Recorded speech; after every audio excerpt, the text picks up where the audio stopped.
Je remercie le professeur Larsen Zel, professeur en épidémiologie, d'avoir répondu à notre invitation pour présenter sa conférence intitulée Profil du cancer, période 2013 à 2019 pour la wilaya de Constantine.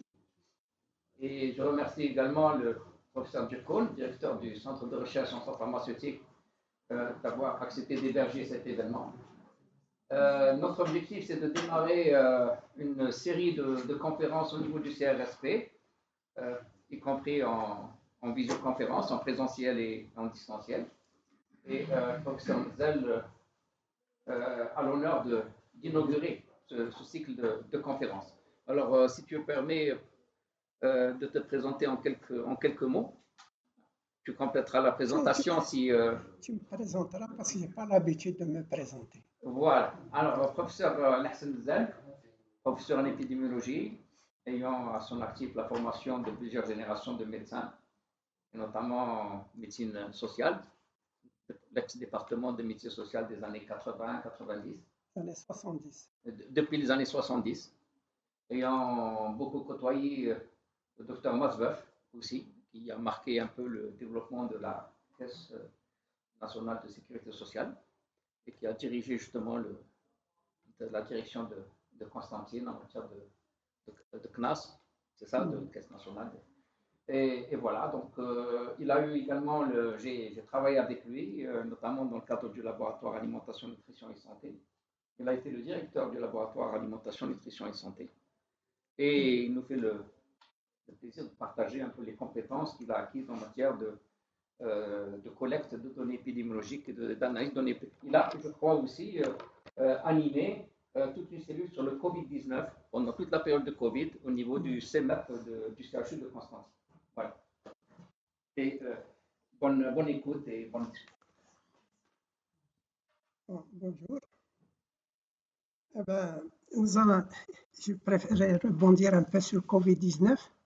C'est cette cellule qui avait, donc, entre autres, celle de capter l'information sur le Covid-19 et de la donc, transmettre. Et l'un des gros problèmes que nous avons connus au niveau de cette cellule, c'est la censure. La censure, à chaque fois quand on annonçait, et on faisait, la hiérarchie a toujours donc dit qu'il fallait pas gonfler, du moins, il fallait diminuer les chiffres, surtout la mortalité. La mortalité au niveau de la wilaya de Constantine a été très élevée, très élevée, à tel point que les morgues au niveau des structures de santé étaient dépassées, à tel point qu'on ne trouvait pas les endroits où les enterrer. Ça a été un gros problème que nous avons eu à gérer à ce niveau-là. Donc, pourquoi j'ai fait ça, c'est que en voulant vous présenter un peu le profil du cancer au niveau de la wilaya de Constantine, c'est la même chose. C'est-à-dire que l'information connaît un gros problème de circulation. Et entre autres, il n'existe pas encore une culture qui est celle de restituer l'information, que ce soit aux professionnels, que ce soit à tous ceux qui sont intéressés, et surtout à la population.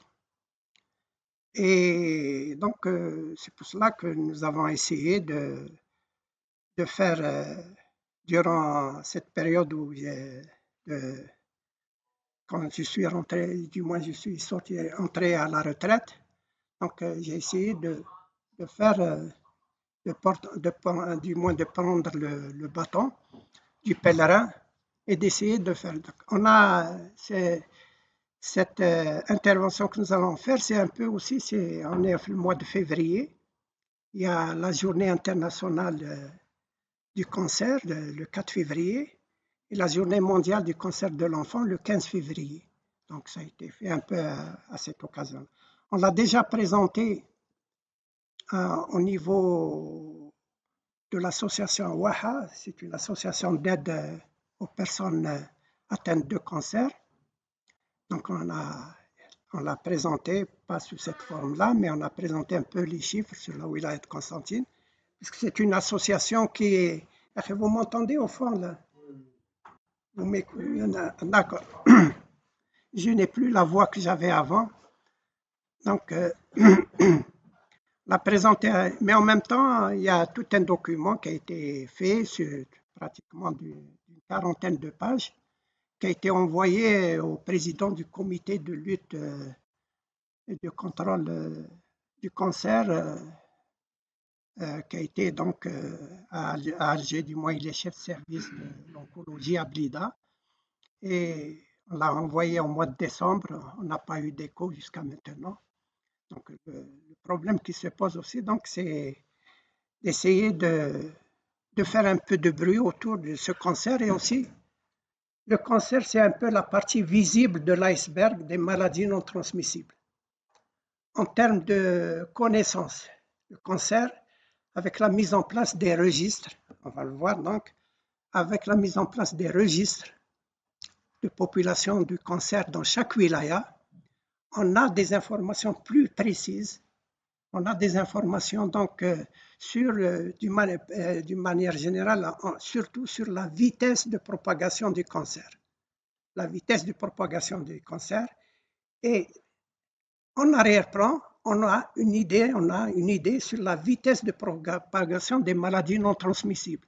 Les maladies non transmissibles, les pathologies chroniques, du moins les pathologies chroniques, avant de l'appeler pathologie chronique, l'OMS dit qu'il vaut mieux parler en termes de maladies non transmissibles, telles que le diabète, la pathologie cardiaque, les pathologies chroniques respiratoires, l'obésité en tant que facteur de risque, mais aussi l'obésité en tant que maladie. Et donc, le cancer, alors, quand on observe un peu le cancer, on aura une idée sur toutes les pathologies chroniques au niveau de notre pays. Alors, on va essayer en première partie de vous donner quelques informations sur l'incidence, la vitesse de propagation de 2013 à 2019, c'est-à-dire sur une période de 7 ans, en termes d'âge, de sexe et de type de cancer. Mais aussi, à partir de là, ça nous a permis de faire un peu des prévisions jusqu'en 2034 pour la wilaya de Constantine. Ensuite, en deuxième partie, je vous présenterai quelques réflexions. C'est des réflexions personnelles et des avis, des réflexions aussi d'un certain nombre de personnes avec qui on a discuté et qui est soumis à un large débat, qui devrait être soumis à un large débat autour de la lutte et du contrôle de ces maladies non transmissibles.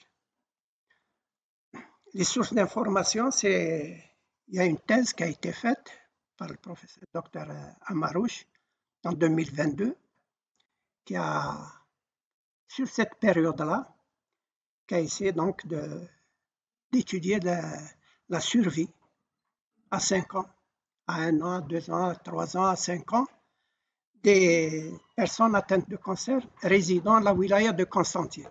Et enfin, le registre. Alors, je voudrais bien ouvrir une parenthèse. Qu'est-ce que c'est pour voir un peu c'est quoi le registre? Un registre, vous connaissez tous le registre d'état civil. On a tous tiré un certificat d'un acte de naissance, un acte de décès des parents ou là, des voisins ou là, un acte de décès. Donc, il y a ce registre d'état civil, il existe dans toutes les communes. C'est une manière d'observer le phénomène, par exemple, natalité, la naissance dans tout le pays et d'étudier un peu la vitesse. C'est une vitesse de la natalité. C'est comme ça qu'à un certain moment, notre pays a été classé parmi les pays qui avaient une forte natalité. Et maintenant, on a dégringolé, entre guillemets, de cette natalité en niveau.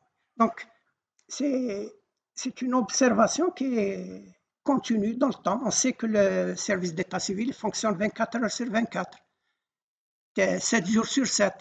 et qui sont tenus à certains principes. Entre autres, dans les 48 heures, on doit déclarer une naissance, on doit déclarer une mortalité, des événements démographiques qui sont, donc il y a un aspect juridique qui veille à ce que l'on puisse observer continuellement la natalité, la mortalité, entre autres. Donc, ces deux événements qui sont importants, même pour la santé, de connaître un peu ces choses-là. Donc, il observe donc un phénomène, si on prend la natalité, et la natalité, c'est quoi? La naissance, mais en réalité, cette naissance, c'est quoi? Ça commence la période, ça nous donne une idée, la période de la conception, la période d'incubation qui est les 9 mois de grossesse, et la naissance, donc c'est le fruit de cette chose.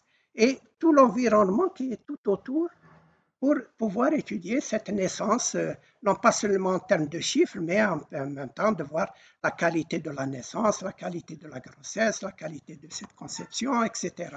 C'est la même chose que pour le registre du cancer. Il a été mis à niveau des 58 wilayas maintenant. Chaque wilaya a son registre et qui observe la naissance, entre guillemets, c'est-à-dire la survenue du cancer, qui est une naissance des personnes, mais derrière, il y a une période d'incubation. Si quelqu'un déclare un cancer, c'est qu'il y a eu une grossesse, une incubation, qu'on préfère dire en termes d'incubation, en termes d'une incubation, au lieu de durer 9 mois, c'est une incubation de plusieurs mois, plusieurs années. Et avant, il y a aussi, pour qu'il y ait cette incubation, il y a la conception. Et il y a des éléments qui font que donc, l'on passe d'une cellule nerveuse, d'une cellule cancéreuse à une tumeur. Donc, c'est la même chose. Donc, l'état civil ou le registre, il observe un phénomène, ici un phénomène de santé qui est le cancer, donc, et il observe principalement l'apparition du cancer chez une personne. Donc voilà à peu près la présentation, un peu une définition un peu imagée du registre. Et donc il faut savoir qu'il y a des registres à l'échelle de toutes les... Et les registres qui sont validés, c'est celui de Tlemcen, celui d'Alger, Sétif et Batna. Constantine, il est en cours de validation par une instance qui se trouve au niveau de Lyon, qui est le Centre international de recherche sur le cancer. Donc, qui valide. Et c'est ce registre-là, s'il existe avec les mêmes principes que les registres en Europe, en Amérique, en Asie, ils procèdent des mêmes principes et des mêmes règles pour rendre comparables les résultats qui sont obtenus. Pourquoi 2013 à 2019? Et là, on revient surtout à la donnée de la pandémie du Covid-19. À partir de 2020, 2021, 2022, 2023, l'activité d'enregistrement, de captation des cancers par ces registres a fortement diminué. Ça a cassé la pandémie de la Covid-19, a cassé donc ce rythme d'observation. C'est maintenant les registres sont en train de faire. Pourquoi? Parce que c'est principalement, donc ce sont des données qui existent, il y en a, mais il y a une forte sous-estimation qui fait que malheureusement on ne peut pas donc, publier du moins ou bien parler de ces données, des données de cette période. Avant donc, de voir Constantine, je me suis un peu penché au niveau de ce centre international. Il y a un site qu'on appelle Globocan, que vous pouvez entrer à l'intérieur et avoir ces informations à l'échelle mondiale, pays par pays. Et donc, pour l'Algérie aussi, vous pouvez voir cette... Et qu'est-ce qu'on peut tirer? C'est qu'en 2022, pour vous donner un peu l'importance de ce cancer, en moyenne, vous avez 177 nouveaux cas déclarés par jour en 2022 à l'échelle du pays. Donc, On peut dire c'est beaucoup ou peu, cela dépend chacun de de la perception de cette quantité-là, avec une légère prédominance féminine, du sexe féminin. Et surtout, ce qu'il faudrait, c'est que chacun de nous, vous, nous, moi, tous, on a, en 2022, ça a été chiffré un peu, on a un risque de développer un cancer durant sa vie. Qu'on ait 40 ans ou 20 ans, disons à ce moment-là, en 2022, tout âge confondu,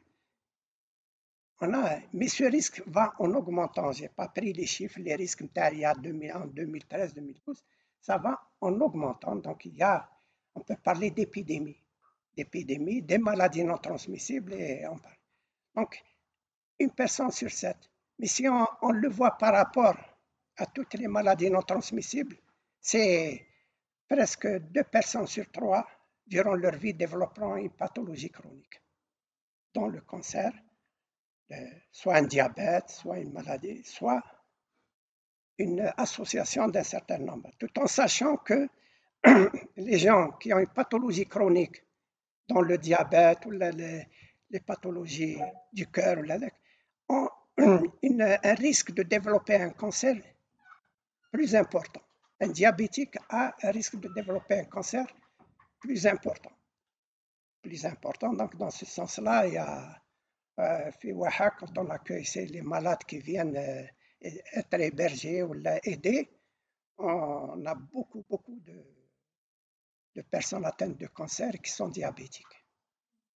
Donc, cette association-là, les décès, c'est à peu près, donc, en l'an 2022, il a été estimé à plus de 35 000 personnes qui sont décédées en termes dus au cancer.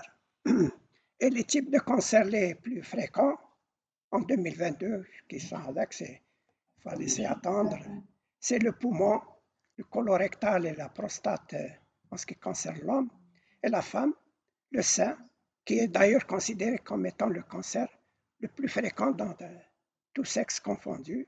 C'est le sein, toujours le colorectal et la thyroïde. Donc, vous avez donc tout sexe confondu, c'est le sein, colorectal et le poumon. Voilà à peu près, donc, pour donner une idée sur le cancer en Algérie, avec cette prévision qui a été établie par Globocon, c'est cette évolution en 2035 de 64 000 à 94 000 cas, nouveaux cas, c'est quand on parle de nouveaux cas. Il ne faut pas oublier aussi, il y a les anciens cas, et donc c'est un fardeau assez significatif. Donc, ça va en termes pour Constantine, tout âge confondu, sexe, donc de 2013, qu'est-ce que cela nous donne? Voici la pyramide des âges, parce qu'on va beaucoup s'intéresser en termes d'âge, en ce qui concerne le cancer, de la wilaya de Constantine. Voilà à peu près la wilaya de Constantine, la population telle qu'elle existe, 1,2 million, presque 1,3 million habitants. En 2019, et la structure de la population, une base qui est rétrécie et vous avez un peu ce ventre aux alentours de 25 à 20 à 30 ans, et puis qui va en se rétrécissant au niveau de... Donc, pour cette population-là, il a été capté un peu plus de 9300 nouveaux cas. Des nouveaux cas, toujours, c'est une moyenne par rapport à 177 cas, des 177 cas à l'échelle du pays. Nous avons, durant cette période, 3 à 4 cas diagnostiqués par jour au niveau de la wilaya de Constantine. C'est une moyenne. Si on prend cette période de cette année. Alors, comment on va voir en termes de pyramidage, comment vont se répartir ces 9000 nouveaux cas, et vous avez à votre droite la pyramide des âges de la population. C'est un peu pour vous donner un peu une comparaison. Donc, pour les 0-4 ans, 14 ans, pardon. Sur les 9000 et quelques, 2% sont âgés entre 0 et 14 ans. Donc vous avez à peu près, sur une population à 0,14 ans, qui est de 26% de toute la population. Si on peut voir En ce qui concerne le groupe d'âge 15-29 ans, là, c'est un découpage que nous avons fait sciemment, parce qu'on va voir après, si en termes de groupe cible de ces populations, c'est-à-dire que vous avez 4% de tous les cas de cancer pour les 294 000 habitants qui ont cet âge entre 15 et 29 ans, c'est-à-dire 31%. Voilà, vous avez 4%. Et l'essentiel de tous les cas se trouve entre 30 et 64 ans. 62% de tous les cas sont à ce niveau-là pour une population de 37%. Et enfin, pour les âgés comme le troisième et quatrième âge, c'est 32% pour une population de 6% de la wilaya de Constantine. Voilà, ça vous donne un peu, vous avez à peu près vous avez à votre gauche la pyramide des âges des nouveaux cas de la wilaya de Constantine. Voilà, c'est pour ce résumé, pour 2% qui concerne 26% de la population, 4%, 31% de la population, 62%, et ainsi de suite, 32%. Donc, le taux d'incidence est en progression. Une incidence, c'est le nombre de cas, nouveaux cas, par rapport à une tranche de 100 000 habitants. On est passé de 2013 à 2019 de 95 à 125 nouveaux cas pour 100 000 habitants. Et nous avons pratiquement 3 femmes pour 2 hommes. En termes de le taux de survie, ça c'est la thèse du docteur Amarouche. Pour 2 cancers, le cancer du sein, là, on prend tous les gens année par année, on les sont suivis sur 5 ans pour voir quelle est la mortalité. La thèse, on a pris donc le registre du cancer, donc les cas qui sont nés, qui ont eu le cancer, qui ont été nouvellement atteints en 2013, et on a recherché au niveau de l'état civil la mortalité, nom par nom, pour retrouver.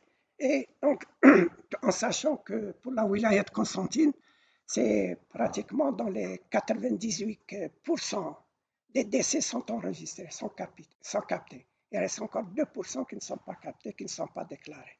Malgré qu'il y a une législation et tout, il y a des gens qui décèdent et sont enterrés dans le lopin de terre et ne sont pas déclarés. C'est souvent, entre une parenthèse, les 2%, c'est les populations, du moins, c'est les gens qui sont très âgés, qui n'ont même pas été inscrits. L'état civil, c'est un peu les résidus de ce qui existe bien avant l'indépendance, qu'une bonne partie de la population n'était pas enregistrée encore en termes de naissance. Donc, je préfère un peu inverser. Vous avez à peu près 10% des femmes atteintes de cancer du sein n'atteignent pas, décèdent durant les 5 années de... Et pour le cancer colorectal, vous avez pratiquement la moitié qui décèdent n'atteignent pas. Donc voilà, pour vous donner un peu, ça a été l'objet de cette thèse. Si on s'intéresse pour les 15-90 ans et plus, les cancers les plus atteints, c'est le sein. Et vous remarquez que c'est le féminin qui est le plus important. Le colorectal, autant d'hommes que de femmes. Le poumon, c'est l'homme. Vous devinerez aisément, c'est la cigarette. Mais bientôt, la femme rattrapera l'homme parce que les habitudes tabagiques sont en train d'augmenter chez la femme. C'est le poumon. Vous avez la thyroïde. Et vous avez le lymphome. Les lymphomes, donc, sont les 5 plus. Voici pour le cancer du sein. Donc, il y a quand même quelques cas. Il ne faut pas oublier que l'homme peut faire aussi le cancer du sein, mais essentiellement, 97% des cancers sont de sexe féminin. Et c'est surtout la population entre 35 et 60 ans qui sont les plus qui ont le plus de... Les prévisions. Alors, on a fait pour les prévisions pour le sein, pour la wilaya de Constantine, vous avez un peu, voici, jusqu'en 2034, la prévision de croissance. Ça va en augmentant, ça ira en augmentant. Donc, c'est une courbe de tendance qu'on a fait selon des modèles.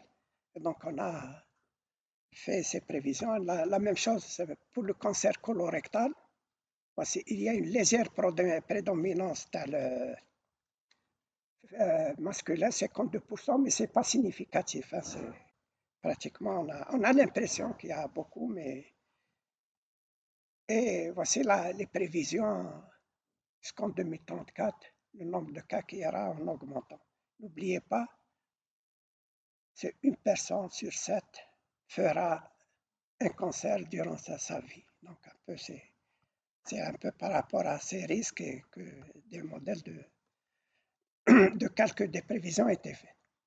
Donc, pour le cancer du poumon, vous avez à peu près, donc c'est l'homme. Pour le cancer de la thyroïde, c'est la femme. Et pratiquement, pour le cancer du lymphome, donc c'est à peu près, on a un peu une légère prédominance. Pour les enfants de moins de 14 ans, c'est 2%. On a 2 à 3 nouveaux cas par mois. Heureusement, c'est pas fréquent, mais on a quand même ces 0,14 ans. C'est principalement les moins de 5 ans. La moitié des cas de 0 à 14 ans, c'est les moins de 5 ans.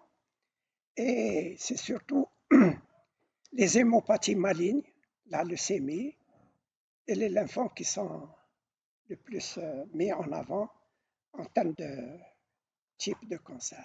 Voici donc pour la première. Bon, comment.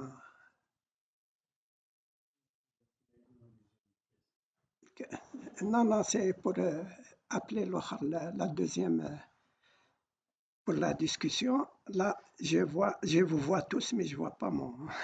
Bon, je vais. خلي parce que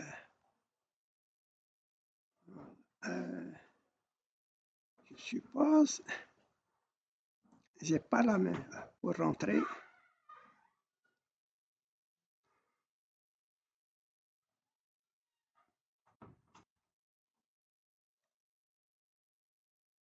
Ah.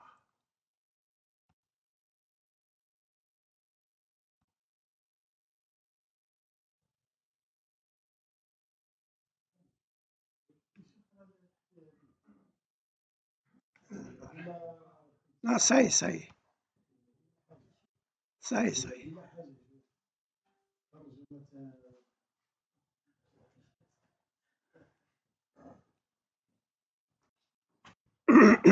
Non, quand on est habitué au bureau de travail de chacun, ça, ce n'est pas la même chose. Alors, donc ce qu'il faudrait peut-être retenir dès le départ, c'est cette progression annuelle. Notre pays, s'il va y avoir de plus en plus de cancers, ça se va s'alourdir. Donc, vous avez à peu près, en 2045, nous aurons 121 000 nouveaux cas pour 100 000 habitants, tels que estimés par le Globocan au niveau du cirque de Lyon, tout en sachant que vous avez, pour la wilaya de Constantine, le taux d'accroissement est de 6% pour le cancer du sein et 8% pour le colorectal. Le global, ça se situe à peu près par rapport à ces deux cancers les plus fréquents, pour tous les types de cancers, se situerait entre 6 à 8%. Surtout, ce qu'il faudrait retenir, c'est le sein, colorectal et poumon. Et les moyens de lutte existent, les stratégies sont connues, donc, et qui ont été déjà, comment dire, appliquées ailleurs et qui ont des résultats significatifs.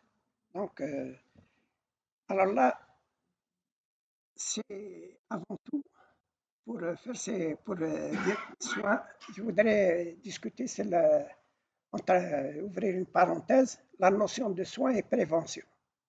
On a l'habitude de les opposer. الوقاية خير من العلاج.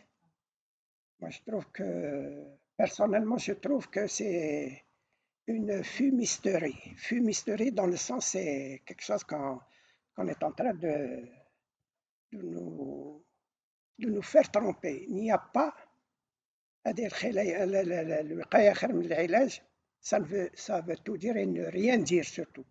Ça ne veut rien dire. C'est que dans notre pratique, dans notre quotidienneté, le terme de, on préfère dire que ces soins et primaires sont des mots synonymes. Quand on parle en termes de soins ou là, de prévention, c'est le fait de se laver les mains, c'est un soin. C'est une prévention pour faire, mais c'est un soin c'est toujours en vue de. On fait un acte, c'est en vue de. On ne fait pas l'acte pour l'acte. Si on fait l'acte pour l'acte, ça ne sert à rien. C'est en vue de. Donc, quand on dit soin ou la prévention, c'est la même chose. L'OMS donc préconise de dire c'est en termes de niveau de soins ou là de niveau de prévention. Il y a les soins primaires, secondaires et tertiaires. Donc il y a donc un certain chose, ça c'est en termes de, je ferme la parenthèse. Donc quand on parle en termes de soins ou la prévention, c'est la même chose. Les soins primaires, ça, c'est pour éviter la complication, éviter d'abord la maladie. C'est donc pour éviter, donc, c'est de prendre les précautions pour ne pas y arriver. Ce serait pour le cancer, prendre un peu les, les précautions pour qu'il n'y ait pas la conception, c'est-à-dire pas la survenue du cancer, là, qu'il n'y ait pas avant même, pour que cette cellule cancéreuse ne se transforme pas en tumeur. Voilà ce que ça voudra dire. C'est donc, et tout commence, c'est en réalité pour pouvoir faire cela, on est obligé de parler en termes de les facteurs de risque, les facteurs qui vont permettre à cette cellule cancéreuse de se transformer en tumeur, à ce qu'il n'y ait pas de conception. C'est ça ce que ça voudra dire. Parce que si ça démarre, après ça va être donc l'incubation et on ne saura pas si on a un cancer qui est en plein développement chez nous. Là. Donc il ne faut pas. Là, la prévention primaire, c'est au niveau de cette conception-là qu'il faudrait agir pour faire que les gens, tout commence à la naissance. C'est pour revenir à la naissance de la personne. C'est l'allaitement maternel. L'allaitement maternel est un terme de facteur de risque, soit positif, soit négatif, ça dépend. Donc, ça c'est l'allaitement maternel ici fait dans le sens où on sait que notre pays a dégringolé, que en moyenne, entre 10 à 20% simplement des personnes qui allaitent. Mais aussi en termes de choses, c'est moins d'1% des femmes qui allaitent exclusivement pendant les 6 mois, les 6 premiers mois. C'est ça la référence. C'est l'allaitement maternel exclusif et non pas donc combiné avec l'allaitement artificiel, l'allaitement dit mixte. Donc c'est cet allaitement maternel, autour de l'allaitement maternel, quelle est cette notion-là qu'il y a? Il y a cette notion de la nutrition, de l'alimentation. De l'alimentation. Il n'y a pas de sel, il n'y a pas de sucre. C'est un régime qui est proposé et dont on pourra le caractériser comme étant un régime sain et équilibré, qui tient compte des besoins de cette personne-là. C'est ça ce qu'il nous dit. Or, nous, qu'est-ce qu'on fait? C'est qu'au lieu de tirer des leçons à ce niveau-là, c'est qu'au fur et à mesure que l'enfant grandisse, on dévie et on fait rentrer donc, on passe d'une alimentation saine de l'enfant à une alimentation de plus en plus déséquilibrée, malsaine, etc. Donc il faudrait un peu, c'est à la fois c'est comment dire, c'est un symbole de cet allaitement maternel. C'est un peu le, comment dire, l'objectif à atteindre. Si on arrive à ce niveau-là à maîtriser cette notion d'allaitement maternel, dans le cadre de ce qu'on pourrait appeler d'une manière générale la surveillance des enfants, du moins le suivi des enfants, à les 1000 jours, qui tient compte des 9 mois de grossesse et des 3 années, c'est les 1000 jours qui fait que si on arrive à maîtriser ces 3 années, l'allaitement maternel aussi, c'est d'un point de vue affectif et tout, c'est ce qu'on pourrait appeler le pot à pot, de mettre l'enfant contre la peau de la mère, tous les sentiments qu'il y a, toutes les relations d'affection qu'il y a et du fait qu'il fait que, voilà, c'est un peu entre guillemets l'idéal qu'il faudrait avoir comme idée, qui pourrait un peu guider nos actions si on veut lutter contre ce cancer. Et par exemple, contre ce cancer, contre toutes les maladies non transmissibles. Parce que quand on est, on ne sait pas si on va faire un cancer ou un diabète ou la chose. Ce sont ces facteurs-là. Bien sûr, il y a le tabac, malheureusement l'activité physique, que des gens sont venus nous demander des certificats médicaux pour que les gens ne fassent pas, surtout les filles, ne fassent pas l'éducation physique au niveau du lycée, au niveau de l'école primaire, ou là, ça peut se faire. Le résultat, c'est qu'il y a plus de femmes en surpoids et obèses que les hommes, entre autres. Parce que hein, la sédentarité, le modèle de consommation alimentaire qu'on peut aborder à travers l'allaitement maternel et les différentes pollutions en Algérie, surtout avec Constantine, avec les véhicules qu'il y a, on peut imaginer. Ce qu'il faudrait retenir, c'est toujours par rapport à ces 3 cancers, c'est les soins ou bien la prévention dite secondaire, qui est celle de la maladie est là, on doit traiter. Mais en traitant, en prenant en charge, on fait de la prévention aussi. Cette prévention-là, déjà, il y a cette notion de diagnostic précoce pour un traitement précoce, surtout en ce qui concerne le sein et le colorectal, surtout le col utérin. Le col utérin est en train d'augmenter à l'échelle du pays. Actuellement, on voit qu'il y a une tendance que le cancer du col utérin est en train d'augmenter. Voilà, les prévisions font qu'il va être de plus en plus, qui va apparaître et nous n'avons pas les moyens de pouvoir faire ce diagnostic précoce pour le col utérin, dans le sens où avec un frottis en principe pour détecter donc ces cellules précancéreuses, mais le plateau technique n'est pas à la hauteur pour pouvoir, si on se mettait à faire à toutes les femmes, à faire donc périodiquement ces choses, les laboratoires d'histologie, les laboratoires vont être très très vite dépassés, ils ne pourront pas, vu la structure que nous avons du moins pour le moment. Donc, on peut parler aussi de guérison. Guérison, à partir de début des années 2000, le vaccin de l'hépatite B a commencé à être donc prescrit et donné pour les enfants dès la naissance. On s'attend dans les 40-50 ans qu'il y ait, pour cette génération qui a été vaccinée, qu'il y ait moins de cirrhose, qu'il y ait moins de cancer du foie. Donc, on parle de guérison, carrément, on peut parler de guérison. Pour le col utérin, il y a un vaccin actuellement, il est à l'étude pour pouvoir l'introduire dans notre pays.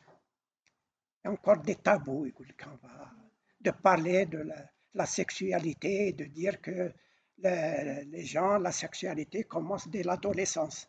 Ah non, on est un pays musulman en principe, mais il y a cette réalité qui fait que. Et je vous assure qu'au niveau des commissions qui sont en train actuellement de l'étudier, il y a vraiment des confrontations et des frictions pour pouvoir donc faire. Mais ce vaccin va être bientôt aussi être introduit. Donc vous avez aussi le cancer de l'estomac. Indirectement, sans qu'il y ait de stratégie de lutte dans la chose, une gastrite ou la haja, elle est traitée avec des antibiotiques adéquats, l'Helicobacter pylori. Et donc, indirectement, sans savoir, on a très peu de cancer de l'estomac, vu déjà que dans la pratique, on traite en termes de prévention secondaire dans ce sens-là. Donc, c'est la prévention secondaire, c'est au moins faire que les personnes dépassent les 5 ans de survie. Parce qu'on dit que si une personne arrive à vivre 5 ans après l'apparition de ce cancer, on peut parler de rémission longue, ou bien pratiquement, certains même utilisent de plus en plus de traitements de guérison. C'est-à-dire au moins, après 5 ans, la personne a le droit de décéder d'une autre pathologie. Oui, c'est ça, on mourra bien un jour, ça c'est sûr. Mais dépasser ces 5 ans, on a plus de risque de décéder d'autre chose que de décéder de ce cancer. Moins de 5 ans, on a plus de risque de décéder de ce cancer que d'autres choses. Voilà à peu près ce concept de philosophie ou la haja qu'il faudrait bien comprendre dans ces choses-là. Au moins, d'arriver à assurer, surtout pour le sein colorectal et colo-utérin, tout en sachant que pour le moment, pour le poumon, du moins en Algérie, 9 cas sur 10 ne dépasseront pas l'âge de 5 ans. 5 ans, c'est un cancer qui est redoutable et qu'on n'a pas encore les moyens de pouvoir y faire agir à ce niveau-là. Il y a des évidences. Si on revient à cette notion de conception, de départ, il n'y a pas de vie sans cancer possible.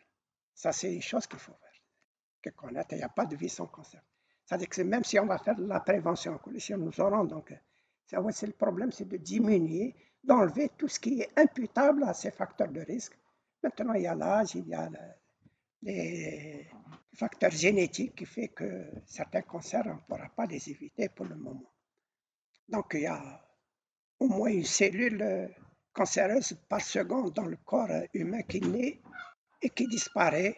Soit elle se suicide parce qu'elle ne répond pas aux lois des règles de division cellulaire chez l'homme, ou bien il y a d'une manière générale le système immunitaire qui veille à ce niveau-là, qui fait que...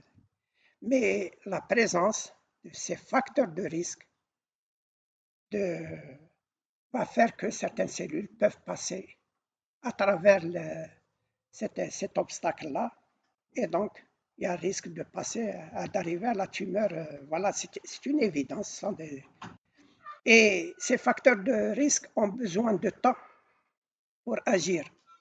Ils ont besoin de temps pour agir. C'est un peu cette incubation-là. Il faut ce temps-là. Et ce temps-là, c'est l'âge.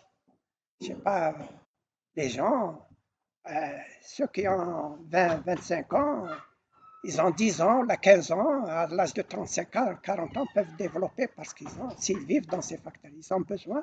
Ce temps, c'est l'âge qui permet, l'âge donne le temps nécessaire aux facteurs de risque d'agir. Voilà à peu près si on peut faire. Donc, si on reprend pour Constantine, regardez un peu l'âge, comment il agit en termes d'incidence, de vitesse d'apparition. Pour 100 000 enfants de Constantine âgés de 0 à 14 ans révolus, on a annuellement un cas pour 100 000. Et à peu près, donc, si on passe de 15 à 29 ans, ça monte à 15 cas pour 100 000 enfants, du moins 100 000 adolescents et jeunes adultes, que de faire 15 nouveaux cas par an. Si on passe de 30 à 74 ans, c'est 178. Et si on voit les 3e et 4e âges, c'est 564 nouveaux cas. voyez à peu près l'âge, comment il agit. L'âge, et bien sûr, dans le milieu environnant où il y a ces facteurs de risque qui font que ça explique un peu cette progression en termes d'âge. Donc, là, c'est le problème. Est-ce que c'est bon ou c'est mauvais? Ça dépend si on peut en discuter à ce niveau-là, mais le facteur, c'est cette transition démographique. On a vécu la transition épidémiologique des années 80-90 et l'Algérie du moins, n'a pas, comment dire, anticipé pour faire cela et on a été frappé de plein fouet par les pathologies chroniques. Nous sommes maintenant en plein pathologies chroniques et on ne s'y est pas préparé. Il y a donc ces facteurs, du moins cette transition démographique est en train de s'annoncer. Elle s'annonce. Si on voit, on est d'une véritable, les années 77, on a une véritable pyramide, si vous le voyez à votre gauche, avec une base très élargie qui va en se rétrécissant. Et en 2019 aussi, comment que c'est en train de se transformer. Donc c'est d'une pyramide des âges, une véritable pyramide. On va aller vers une pyramide de plus en plus déformée pour atteindre celle de la pyramide telle que connue en Europe ou en Amérique. Donc, vous avez à peu près ici, si on voit avec la population de Constantine, de 26% en 2019, alors qu'elle était de 49% en 1977.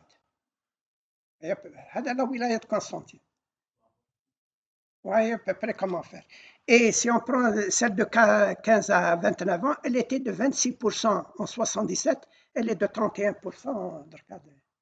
Et ce ventre-là va aller en augmentant, il va aller vers les âges de 40 ans, vers les choses. Et c'est ce qui va expliquer un peu cette tendance du cancer qui ira de plus en plus en termes de quantité, qui va être de plus en plus important. Ça, c'est... Et vous avez l'élargissement du pic de 6%, alors qu'il était presque 4% en 77, il est de 6%, et il ira en augmentant. Donc vous avez à peu près cette époque. Voilà, donc l'âge moyen de la population continue de croître en Algérie. Il est passé de 28 ans à 29 ans. 28 à 29 ans, c'est important de gagner une année pour 45-46 millions d'habitants. C'est important. En termes individuels, passer de 48 ans à 49 ans, ça ne poserait pas. Mais l'ANA, quand on en fait, c'est en 2019, de 2009 à 2019, c'est passé, on a gagné à peu près 1 an et demi en termes de vieillissement de la population. L'espérance de vie à la naissance, il est de 79,4 ans. La période 2020-2024, les femmes un peu plus, 81 ans. C'est dans tout le règne animal, on voit cette prédominance. Pas cher l'homme, pour le règne animal, on voit d'une manière générale cette prédominance féminine. Il y a le facteur, l'antigène, même, du moins au niveau de l'ADN. Mais attention, le problème, c'est que si l'espérance de vie augmente, est-ce que c'est une espérance de vie en bonne santé? C'est là où le problème va se poser. Pour nous, si on va en augmentant, on va avec une espérance de vie, avec ces pathologies-là, avec ce diabète, avec cette maladie cardiaque, avec cette obésité, avec ce cancer, c'est bien, on dit que c'est bien que ça augmente, mais ça devrait augmenter en veillant à ce qu'on ait au moins une bonne santé dans ce sens. Sinon, les gens ne vont pas profiter de leur retraite ou de leur... C'est ça le problème qui se pose. Hein? Plus longtemps, c'est bien, mais en bonne santé. En bonne santé. En bonne santé. Et donc, voilà à peu près donc, comment le problème se pose. On vieillit, c'est une population qui vieillit, mais on a ce défi de faire que cela se fasse de manière générale en termes de bonne santé. Donc, il y a une réalité qui est alarmante, je le sais très bien, c'est ce profond changement de mode de vie. Le mode de vie a profondément changé, mais dans le mauvais sens. Dans le mauvais sens. Et vous avez, parce qu'il y a une politique qui n'est pas conséquente encore et qui n'est pas réelle des facteurs, contrôle des facteurs de risque. J'évoquerai le sens. Le pays est en train de subventionner un des facteurs de risque les plus importants, le pain, la farine, c'est le sucre. L'index glycémique est très important. De manière générale, les subventions. Il est subventionné. C'est pour cela pour bien expliquer ce terme non conséquent et qui est réel, c'est, bon, il y a des politiques qui sont menées, chacun peut le discuter à sa manière, mais nous avons, en ce qui concerne les facteurs de risque, cette politique n'est pas conséquente. N'est pas conséquente. On est en train de subventionner ou là de réagir face aux pénuries de sucre, face aux pénuries de choses voilà. Ou bien même pour le tabac, même ce n'est pas conséquent. Il y a des lois, mais vous allez à un café ou là vous avez chose, si les gens fument, il n'y a pas encore de l'aéroport, ça c'est clair. Le taux d'allaitement maternel qui est significativement bas, qui a chuté les années 70, 60-70. Je crois, si je ne me trompe pas, c'est les années 60-70, il était aux alentours de 70% d'allaitement maternel. Il est inférieur à 20% actuellement.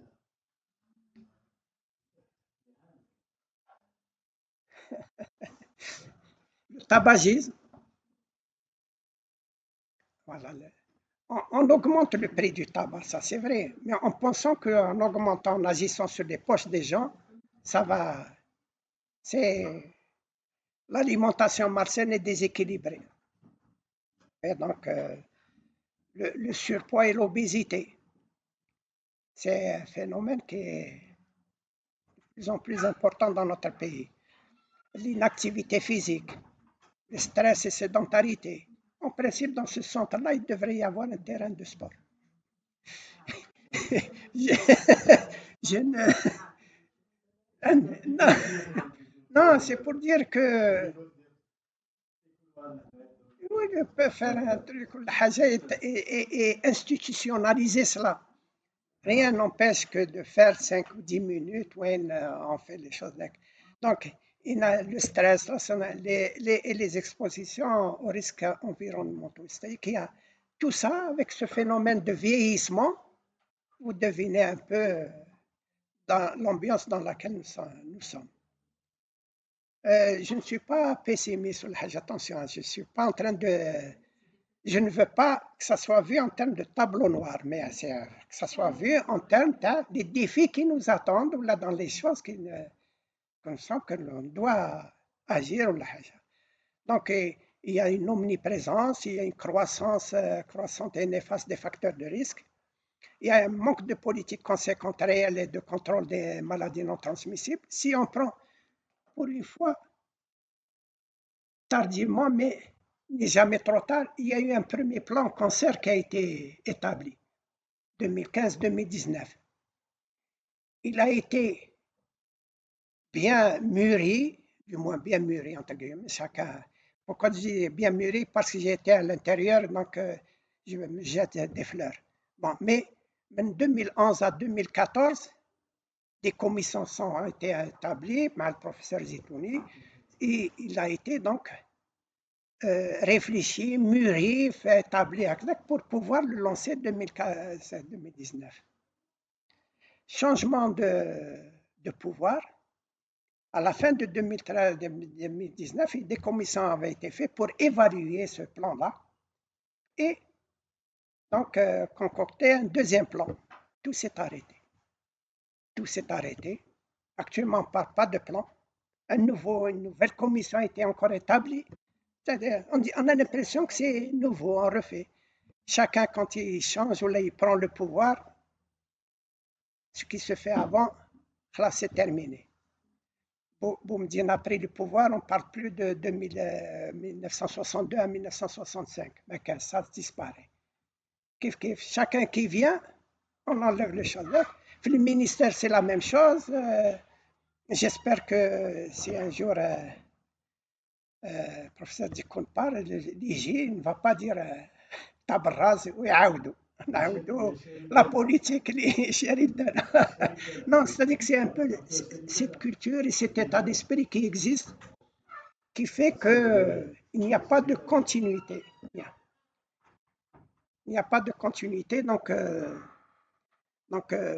il y a, tout ça explique ces difficultés qui peuvent entraver la durée de vie, la diminution des risques de métastases et de complications, et pour augmenter. Donc, et n'oublions pas les personnes atteintes de cancer qui vivent dans la précarité. Ce sont celles qui affronteront de manière difficile ce cap-là. Ça, c'est des choses en précarité. Donc, là, je reviens encore par rapport à cette remarque. La chose, c'est qu'on doit concevoir, on doit réfléchir, si on parle du cancer, mais dans le cadre des MNT, des maladies non transmissibles. Pourquoi? Parce que d'un point de vue, c'est important. Si on lutte contre le cancer et surtout on développe la prévention primaire, on lutte contre toutes les maladies non transmissibles. On va agir sur toutes les pathologies dites chroniques. Et donc, on va alléger le fardeau de ces choses.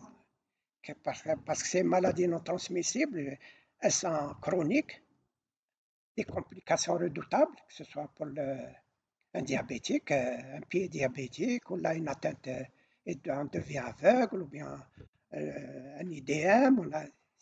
Avant tout, le diabète, c'est une maladie dite vasculaire, c'est l'atteinte des vaisseaux. Donc, là où il y a une érosion, ça intéresse le rein, ça intéresse le cœur, ça intéresse le cerveau, c'est un AVC, c'est une attaque cardiaque, c'est une insuffisance rénale qui va aller terminale, qui peut aller dans quelque chose. Sans compter les décès, que l'OMS appelle les décès dits prématurés.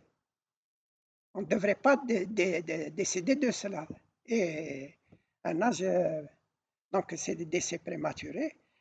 Et surtout, c'est la prise en charge qui est lourde et onéreuse, et pour l'État, et pour la famille. Le cancer, l'État prend en charge la chimiothérapie, la radiothérapie. Mais la population, qu'est-ce qu'elle prend en charge? Tout le contrôle qui se fait. Il n'est pas remboursé par la CNAS. C'est infime. Une IRM ou un scanner qui est fait périodiquement pour contrôler, pour suivre.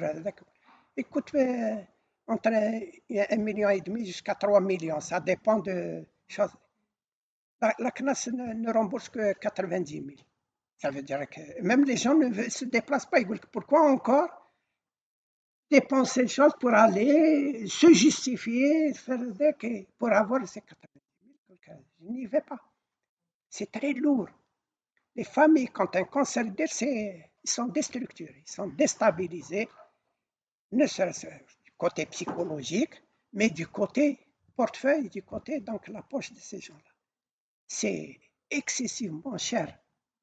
Si vous faites un calcul dans ce genre, c'est plus de 50 jusqu'à 100 millions qui sont dépensés l'année en termes d'imagerie médicale, en termes d'examen biologique, en termes de transport, ils se déplacent, les transports, en termes de biopsie, aller faire la biopsie, aller voir l'anapath ou la souvent, c'est aussi au niveau du privé, surtout les centres urbains, les grands centres urbains, c'est là où ça se fait. Là, vous avez aller chercher le chirurgien, aller chercher l'anapathe, aller chercher l'imagerie médicale, débourser, je ne sais pas si certains d'entre vous ont connu au niveau de leur famille ou de leur voisinage ce que cela peut provoquer comme problème. La prévention donc primaire est incontournable, ça c'est une chose, mais c'est à prendre au sérieux. Il ne faut pas que ça soit fait en termes de bricolage, de penser que faire de l'éducation sanitaire c'est facile. C'est un métier, c'est des stratégies qui doivent être bien, bien soupesées, bien réfléchir. J'ouvre encore une parenthèse, je me permets d'ouvrir à chaque fois des parenthèses. La limitation des naissances. Ils avaient fait une affiche où il y a deux images. Une image où il y a une famille qui a 7 personnes, 7 enfants qui tournent. La maman ne sait plus quoi faire, c'est en tous les cas pour montrer qu'il y a gros problème. Et ils ont montré à ce niveau-là, ils ont pensé, pris comme que la famille idéale, c'est 4 enfants. Je ne sais pas pourquoi ils ont décidé 4 enfants, mais ils ont fait 4 enfants. Et voilà, le père assis avait disant le journal, la mère Hania, la télé. Et on a fait une enquête pour dire comment, au niveau de la population, ça a été ressenti, ce type d'affiche. Alors, qu'est-ce qu'ils voient? D'une manière générale, ils ont montré que quelle est la famille heureuse? Ils ont montré celle qui avait 7 enfants. La richesse, c'est les enfants. Ils n'ont pas vu l'environnement. Et مسكين هذا ما عندوش بزاف الولاد. Donc, en voulant atteindre un message, transmettre un message, ils ont transmis le contraire. C'est toujours dire que la richesse, c'est l'enfant. Donc, avoir 7 enfants vaut mieux que d'avoir 4. Et c'est ça les choses. C'est-à-dire que pour vous dire que ça doit être bien réfléchi. Ce n'est pas en pensant que aller dire ça ne veut rien dire. C'est comment atteindre ces populations, comment les faire et comment transférer cette population. Comment donc agir sur ces comportements néfastes et agir et promouvoir les comportements favorables pour prévenir ces maladies non transmissibles. Je pensais qu'il y allait y avoir beaucoup de professionnels de la santé. On commence par nous critiquer nous-mêmes. En tant que professionnel de la santé, en tant que structure, elle ne s'est pas adaptée à ces maladies non transmissibles. Personnellement, on a été formé pour lutter contre les maladies transmissibles. Dans toute ma profession, j'ai eu affaire au choléra, j'ai eu affaire à la rougeole, j'ai eu affaire à des choses. Donc, on a été formaté dans ce sens-là. Quand on a été pris en plein fouet par les maladies non transmissibles, le personnel de santé, l'infirmier, les structures de santé, tous les gestionnaires, toutes les choses, donc, on n'a pas ce capital connaissance sur le. Et jusqu'à maintenant, malheureusement, il n'y a pas encore de ce capital connaissance. On n'arrive pas encore à la prise en charge des personnes cancéreuses par le personnel de santé. Il y a beaucoup d'erreurs qui sont faites, beaucoup de choses, ou bien par méconnaissance. On pense que. Donc, il y a c'est une chose qu'il faudrait faire agir. Donc, c'est pour ce personnel de santé, mais aussi pour un peu toutes les professions, c'est des stratégies de formation et de mise à jour qui devraient être développées. Et surtout, comme partout ailleurs, de dire que tout médecin ou tout infirmier qui n'a pas fait une mise à jour, une formation chaque 5 ans ou chaque 7 ans ou la haja, perd son autorisation d'exercer. Il n'y a pas 1000 façons à faire. On a notre diplôme, ça y est, on est médecin à vie. Les connaissances évoluent chaque année, ça c'est très très. Donc, c'est un problème donc, de culture, de mentalité à faire évoluer, etc. Donc, c'est avoir une vision. Pas une vision individuelle, mais une vision collective. Et c'est ce qui n'existe pas encore. Cette vision collective dans tous les secteurs et les rouages, que ce soit du pays. Donc, tout en sachant que donc, si on fait cette politique de prévention, l'enjeu en vaut la peine. On peut aller à faire diminuer de 40 à 60%. Ça, c'est pour le cancer. Et ça pourrait faire diminuer là, autant, si ce n'est un peu moins ou là, un peu plus, pour les autres pathologies chroniques. Et on aura un peu donné un peu le droit aux gens de vieillir en bonne santé. C'est ça ce qu'il faut faire puisqu'on va vers le vieillissement. Donc, et là, cette prévention à inventer, à faire, c'est, je suppose, je pense, c'est à réfléchir en termes de groupes cibles à atteindre.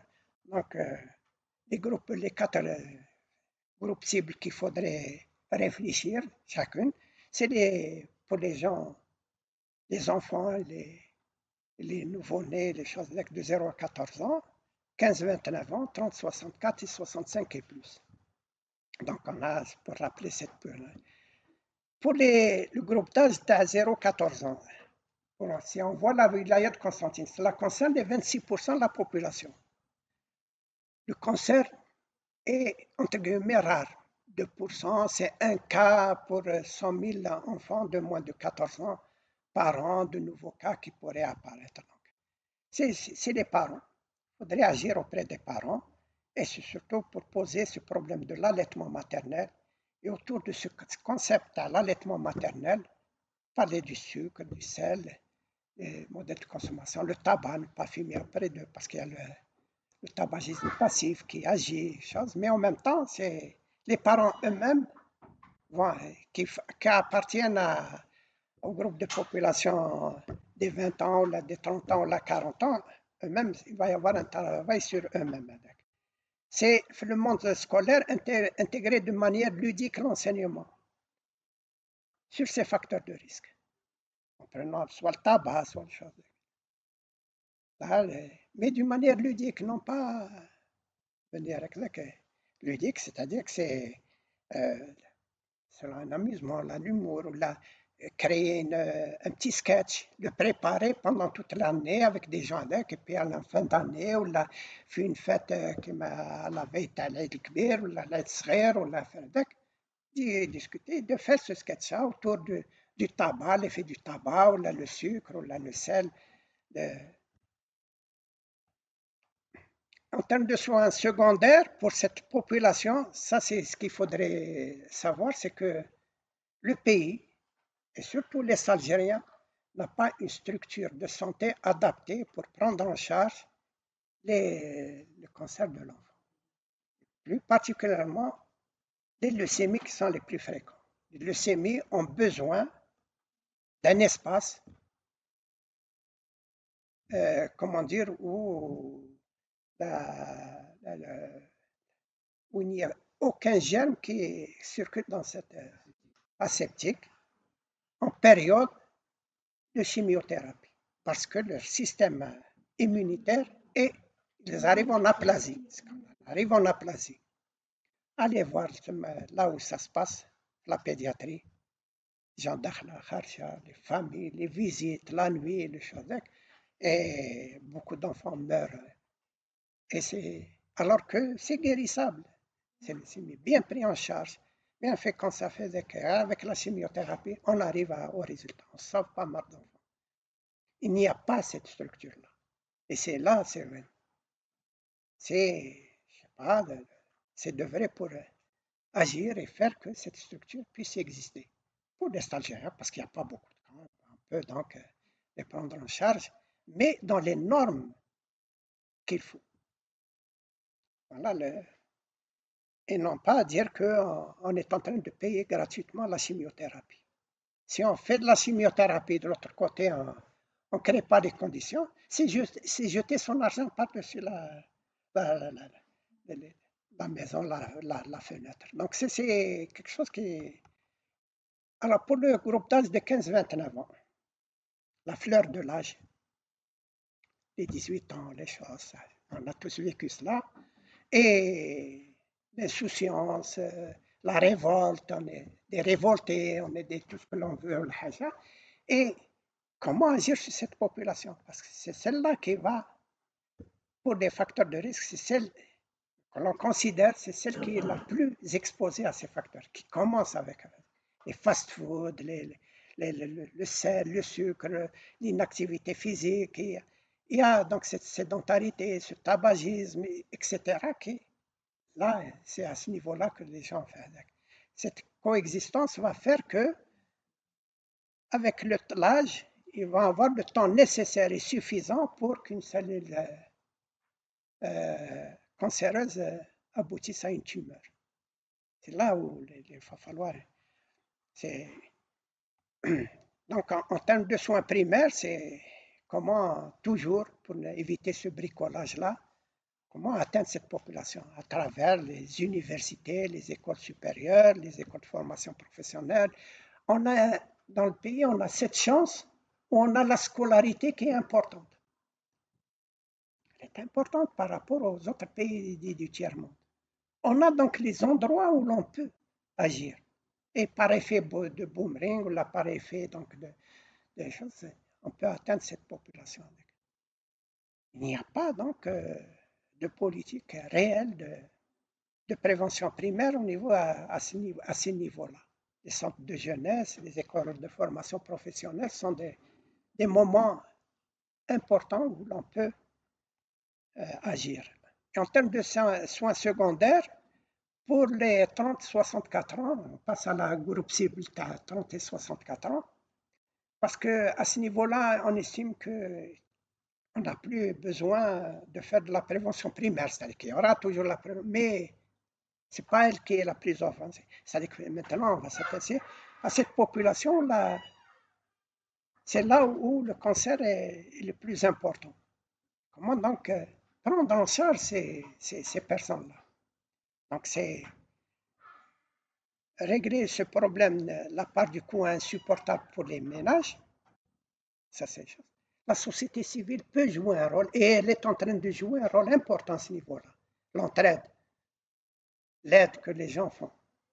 On a vu des gens, des villages entiers, un village entier, cotiser pour prendre en charge une personne qui n'a pas d'argent. Ça veut. C'est comment valoriser cette aide-là, comment la société civile, comment agir avec, mais au niveau aussi de l'État, comment de plus en plus revoir ce système de remboursement et de prise en charge des pathologies chroniques, parce qu'il n'y a pas que le cancer, mais les autres aussi qui ont ça. Et donc de revoir et de discuter à ce niveau-là, de pousser, je reviens au niveau de l'aide, de faire accepter à la population, surtout celle qui travaille ou l'ADEC, que la cotisation augmente. Si c'est un problème d'argent pour affronter les choses. Chacun de nous, on prélève pour l'assurance. Ben, si cette cotisation, elle est ancienne, ça fait. Le monde a évolué. Ça a un coût, la santé. Ce n'est pas gratuit. Et là, nous devons donc arriver à ce niveau-là.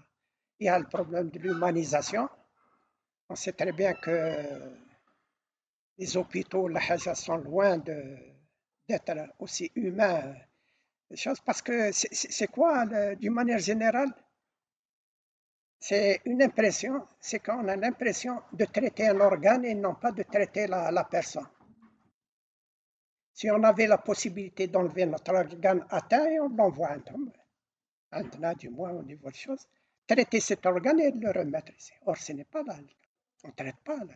On traite l'organe, oui, la tumeur a diminué, mais la personne en elle-même, l'aspect psychologique, la famille qui est là n'est pas pris en charge. Il n'y a pas d'humanisation au niveau de l'accueil et du rang. Parce qu'on sait très bien que pour le système immunitaire, moins on est stressé, plus on est confiant, malgré ce qu'on a comme cancer, on agit sur la guérison, on agit sur la chose. Ça, c'est clair. Il n'y a pas de coordination, il n'y a pas d'équipe. Jusqu'à maintenant, du moins pour Constantine, il n'y a pas d'équipe qui prend en charge le malade.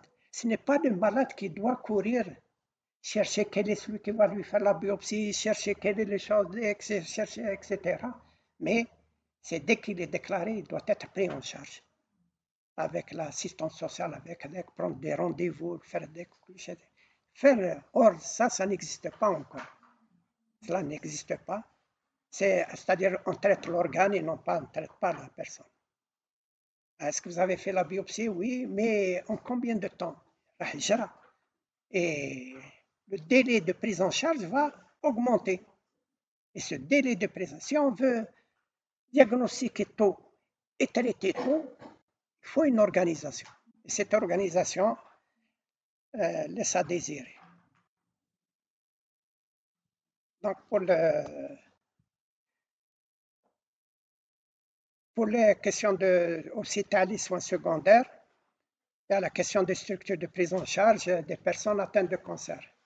Si on n'anticipe pas, on ne prévoit pas pour les années 30 et 40 cette progression, on va se retrouver au niveau des drames vécus, je ne sais pas, certains le savent pour la Haja, au début des années 2010. Les gens avaient des rendez-vous pour faire la chimiothérapie 6 à 2 ans après. Maintenant, ça a beaucoup diminué. On ne voit plus les 6 mois ou là, les 2 ans. Mais on est encore loin d'arriver à la norme de délai entre le diagnostic et la prise en charge. On est encore loin. Mais ça a beaucoup diminué. Si on ne fait pas, on ne prévoit pas, on n'anticipe pas, on va revenir, on va faire encore faire une marche en arrière. Alors, pour toujours les soins secondaires, c'est donc la problématique de ces délais de prise en charge. Et c'est surtout, là, ce que j'aimerais bien noter, c'est le plateau technique. Le plateau technique doit être en adéquation, parce qu'il est sollicité de plus en plus, non pas seulement par le cancer, mais par toutes les pathologies chroniques. Et là, il y a matière à parler parce qu'il y a le problème de la qualité. Il n'y a pas de système de contrôle des résultats tels que périodiques de tous les gens. On a beaucoup. Il y a dans toute analyse, on a les faux positifs et les faux négatifs. Et donc, cet aspect-là n'est pas encore pris en charge. On déclare quelqu'un qui a un cancer alors qu'il ne l'a pas. Ou bien inversement, on dit ce n'est pas un cancer alors que c'en est un. Ce sont donc des choses qu'il faudrait bien voir. Et enfin, c'est poser ce problème le troisième âge et le quatrième âge. D'une manière générale, le pays n'est pas encore prêt à prendre en charge cette catégorie de population.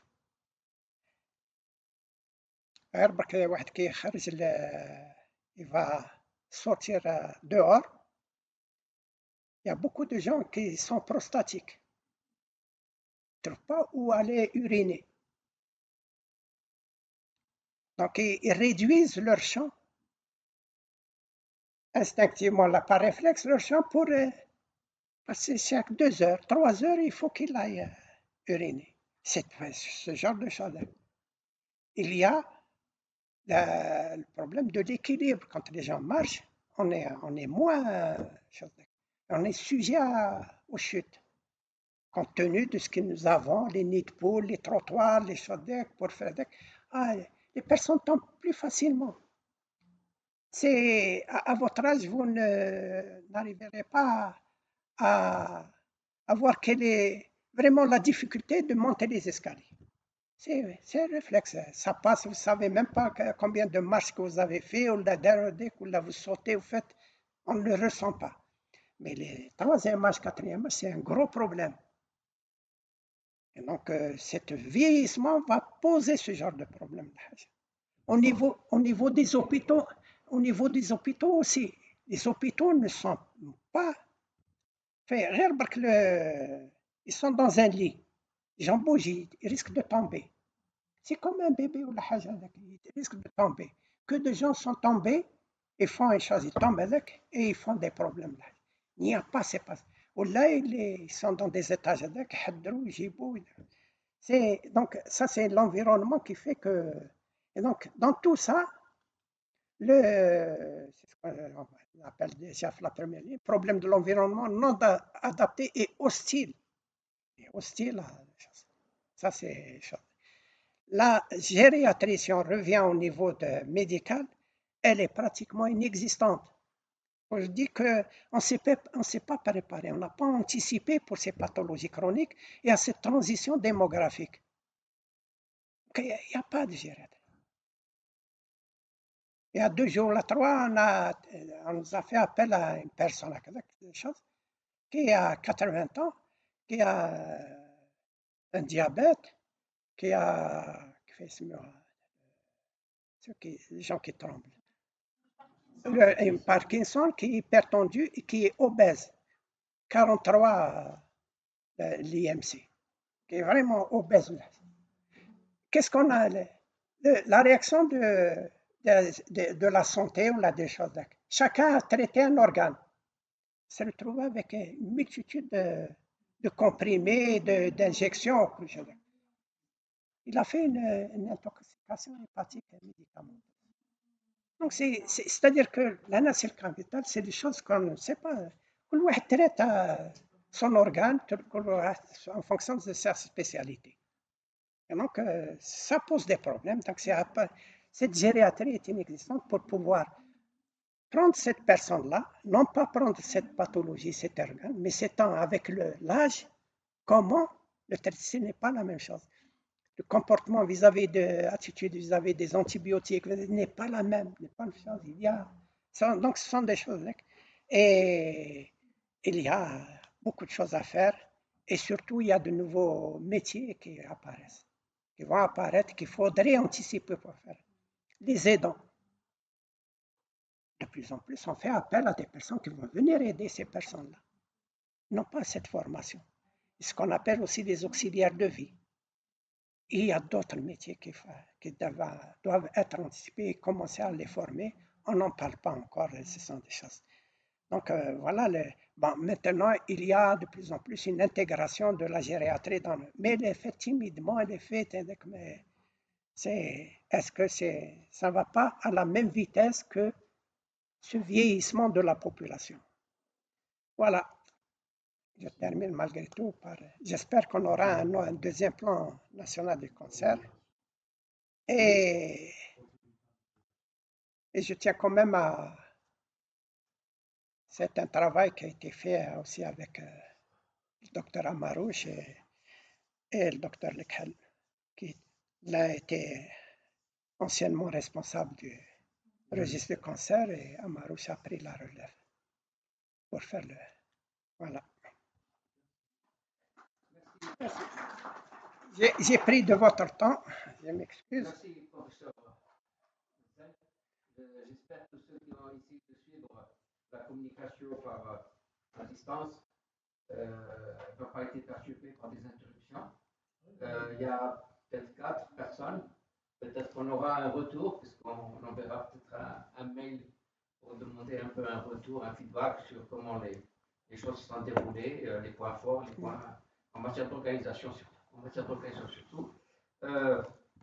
Je ne sais pas s'il y a des questions à poser. Je pense que vous pouvez intervenir. Oui. Donc, je tiens tout d'abord à vous remercier, cher professeur, pour cette présentation. Donc, j'ai pris vraiment plaisir à suivre. Donc, j'aimerais revenir en fait sur le nombre de cas par jour. C'était 177 nouveaux cas. C'est une moyenne. Hein. Moyenne. Dans le pays. Hein. Oui. J'aimerais bien savoir quelle est la part en fait de l'augmentation qui est liée à la croissance démographique ainsi qu'à l'amélioration des nouvelles techniques de dépistage et également les campagnes de dépistage massives durant ces dernières années, surtout par rapport au cancer de la prostate et le cancer du sein. Donc, quelle est un petit peu la part? Il y a une augmentation qui est due à plein de facteurs. L'augmentation est due également à la croissance démographique et à l'amélioration des techniques de dépistage. Donc, quelle est un petit peu la part dans les 177 de ces deux facteurs-là? Pour pouvoir le chiffrer, là, vous posez tout le problème que a voulu aborder à ce niveau-là de la recherche. si maintenant on est arrivé à quantifier et arriver à se poser ce genre de problème, c'est déjà un objectif qui est atteint. C'est-à-dire que maintenant que les gens s'intéressent à ces chiffres-là pour développer des projets de recherche, pour développer des axes pour aller, quelle est la part du tabac dans ce domaine-là, quelle est la part des facteurs de risque. On a des chiffres sur l'obésité. Il y a des enquêtes nationales qui ont été faites. Est-ce qu'elles reflètent réellement la... C'est-à-dire que ça n'a pas été pris dans le sens où, quand on fait de la recherche ou là, quand on fait une étude, c'est pour agir après, pour faire l'action, et non pas pour obtenir, évoluer dans la carrière. Ou la chose pour dire que nous avons le plus grand nombre d'étudiants. D'ailleurs, vous voyez, la faculté de médecine, ce plus grand nombre d'étudiants a fait toute une grève illimitée pour arriver à faire que maintenant, ils reconnaissent de descendre de presque 30 000 postes à 7 000 postes pour l'année prochaine. Donc, le problème, c'est pas tant aussi, mais ce chiffre-là, on aimerait bien, personnellement, j'aimerais bien connaître bien ce genre de choses. C'est tous ces questionnements-là qui devraient être pris en charge pour nous. C'est pour ça que je dis qu'il ne faut pas de bricolage. Il faut baser ça sur des états de lieux à faire réels pour dire qu'est-ce qu'il en est. Quelle est la couverture en termes de plateau technique pour pouvoir arriver à cette notion-là. Le privé ramène un matériel. On ne sait pas quelle technologie ils ont ramené.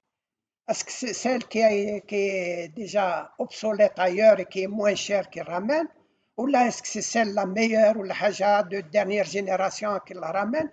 Et même maintenant, même une fois arrivé ici, quel est le capital connaissance sur cet appareil, sur cette technologie pour ceux qui vont avoir à la manipuler? Parce qu'on peut avoir, comment dire, cette technologie, mais on n'a pas la compétence qu'il faut pour la rentabiliser à 100%. D'accord? Ce sont des questions qui se posent. Il y a des choses et tout. C'est ce genre de choses qui n'existent pas encore. Pour le moment, il n'y a pas encore cette... c'est important, il faut le prendre en charge pour dire, poser ces questions-là, émettre des hypothèses et essayer de les vérifier. Donc, peut-on déduire quelque chose en fait de ce chiffre, de cette augmentation? On n'a pas assez de détails, justement. Ce que je fais, c'est de tirer la sonnette d'alarme. D'accord. D'accord. La sonnette d'alarme, en ce qui nous concerne, en ce qui nous concerne les épidémiologistes, on l'avait tirée en 1985. On a fait un rapport et on l'a remis au ministre d'antan de la Santé en disant préparons-nous à cette pathologie chronique. On a refait ça en 99. Mais ça, je ne préfère pas aller dans la politique parce que chacun aura son angle de vue et ce n'est pas l'objet de regarder. Mais ce sont des choses que nous sommes en plein et on n'a pas la connaissance qu'il faut pour y être. Moi, c'est ça ce que je voudrais vous dire là. J'aimerais bien qu'on ait ce genre de réponse.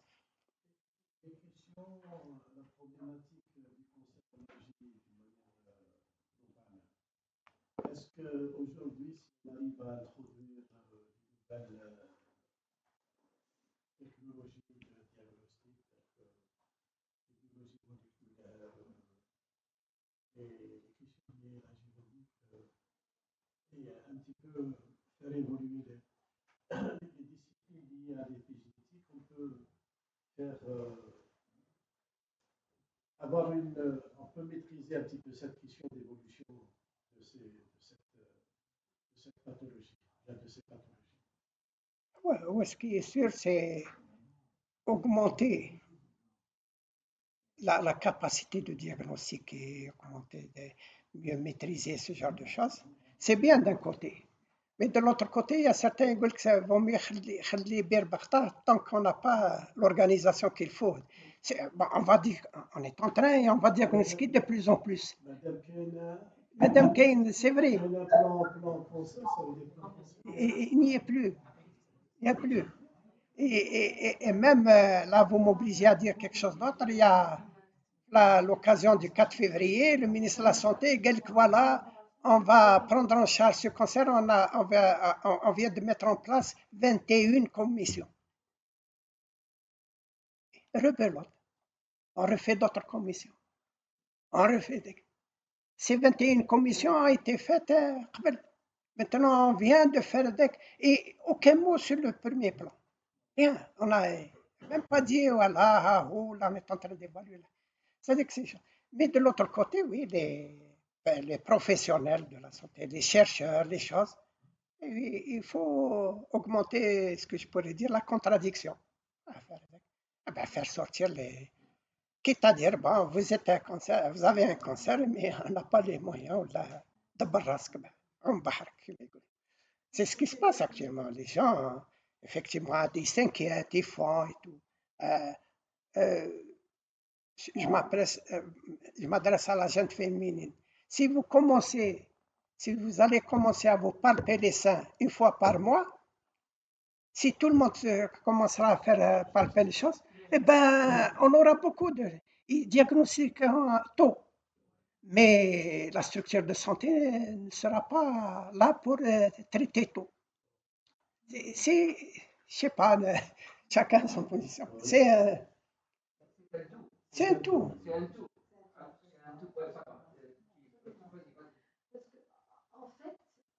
En fait, bon, j'avais travaillé dans cette commission de plan cancer, Ouais. qui maintenant est devenue fonds cancer. En fait, on avait travaillé avec le professeur Nessoné qui s'est énormément investi. On avait travaillé pendant 5 années. Et après, maintenant, on est dans cette nouvelle commission et on est sur 22 commissions. La commission présidentielle et après par discipline. Et le plan cancer est devenu fonds cancer. Ce qu'il y a à faire, c'est que maintenant, c'est vrai que c'est bien de faire de la biologie moléculaire, de faire de la médecine personnalisée, etc. On en est à ce plan. Sur le plan scientifique, c'est clair. Il faut y arriver. Mais ce qu'il y a, c'est dans la maladie cancéreuse, il faut d'abord faire de la prévention, faire du dépistage, faire le diagnostic précoce. Le diagnostic précoce, et pour qu'il y ait un diagnostic précoce, effectivement, vous avez touché les points, le point essentiel, c'est le parcours du patient, le plateau technique, et ça c'est impératif. Donc un diagnostic précoce voudra dire que nous allons arriver à cette survie au-delà, à une DFS augmentée, même à une survie globale, une survie sans récidive, sans progression, de 5 ans avec de l'aisance. Il y a des patients, et ça revient aussi à notre culture sociale, à la précarité de certains patients. Effectivement, il y a des patients qui ont un soutien psychologique, qui acceptent parfaitement la maladie et qui la suivent très bien et qui arrivent à dépasser les 5 ans et plus avec un parcours. Et ils savent l'évolution de la maladie. Mais actuellement, chez nous, en Algérie, ce qui est dramatique, c'est qu'il n'y a pas suffisamment. Il y a des structures, mais elles sont pas bien stéréotypées. Vous parlez de l'oncopédiatrie. L'enfant, c'est surtout les hémopathies, et c'est très guérissable parce qu'on arrive à une guérison. Il suffit de traiter, faire la greffe.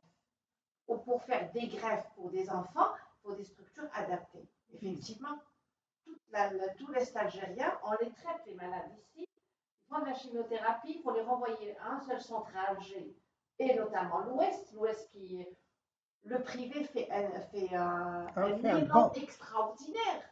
Il y a plus de lits hospitalisés privés que étatiques dans l'Ouest. C'est un élan, mais les gens sont mieux pris en charge.